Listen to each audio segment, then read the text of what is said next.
కర్నూలు జిల్లా జొన్నగిరిలో gold processing పరిశ్రమను CM Chandrababu కాసేపట్లో ప్రారంభించనున్నారు.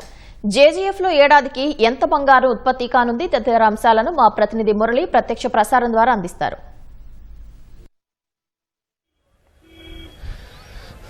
కర్నూలు జిల్లా జొన్నగిరి ప్రాంతంలో బంగారు ఉత్పత్తి కేంద్రాన్ని ప్రారంభించడానికి మరి కాసేపట్లో ముఖ్యమంత్రి చంద్రబాబు ఇక్కడికి రానున్నారు. దీనికోసం ఈ గోల్డ్ మైనింగ్ ప్లాంట్ ప్రదేశానికి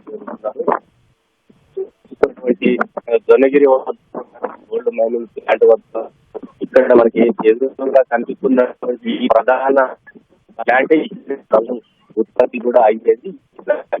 ముడి ఖనిజాన్ని అంతటిని కూడా వెలికి తీసినటువంటి ముడి ఖనిజాన్ని అంతటిని కూడా ఈ ప్లాంట్ లోనే శుద్ధి చేసి స్వచ్ఛమైన బంగారాన్ని కూడా బయటికి తీసుకొస్తారు. ఈ ప్లాంట్ లోనే మరి కాసేపట్లో ముఖ్యమంత్రి చంద్రబాబు ఇప్పుడు ప్లాంట్ లోపలికి వెళ్లి శుద్ధి చేసే కర్మాగారాన్ని కూడా క్షుణ్ణంగా తనిఖీ చేసిన తర్వాత ఆ ఉత్పత్తి కేంద్రాన్ని ఆయన స్వయంగా ప్రారంభిస్తారు. ఈ ప్లాంట్ సమీపంలోనే ఒక 500 మీటర్ల దూరంలో మైనింగ్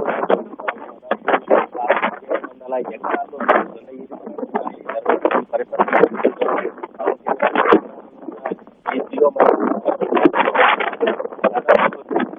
500 ఎకరాల్లో మైనింగ్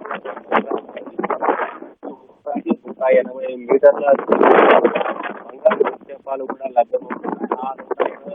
దిగువన బంగారు నిక్షేపాలు కూడా లభ్యమవుతున్నాయి. ఆ 180 మీటర్ల నుంచి 2 కిలోమీటర్ల వరకు భూమి లోపలికి అండర్ గ్రౌండ్ వరకు కూడా ఈ బంగారు నిక్షేపాలు ఉన్నట్లు జియాలజికల్ సర్వే ఆఫ్ ఇండియా 1994లోనే నిర్ధారించింది. ఈ ప్రాంతంలో ఈ జొన్నగిరి పరిసర ప్రాంతాల్లో వజ్రాలతో పాటు బంగారు నిక్షేపాలు కూడా పుష్కలంగా ఉన్నాయని నిర్ధారించడంతోనే ఆస్ట్రేలియాకు చెందినటువంటి జియో మైసూర్ కంపెనీ ఈ ప్రాంతంలో బంగారు నిక్షేపాలను వెలికి తీసేటువంటి దానికి అనుమతులు కూడా తీసుకుంది. 2006లోనే అనుమతులు తీసుకున్నటువంటి ఈ జియో మైసూర్ కంపెనీ ఈ 2 ఏళ్లలోనే శరవేగంగా ప్లాంట్ను కూడా పూర్తి చేసి ఆ బంగారు ముడి ఖనిజాన్ని శుద్ధి చేసే కార్యక్రమాన్ని కూడా శరవేగంగా కూడా కొనసాగించింది. అన్ని ఆ సదుపాయాలు రాష్ట్ర ప్రభుత్వం నుంచి కావాల్సినటువంటి అన్ని సదుపాయాలు సమకూర్చడంతోనే శరవేగంగా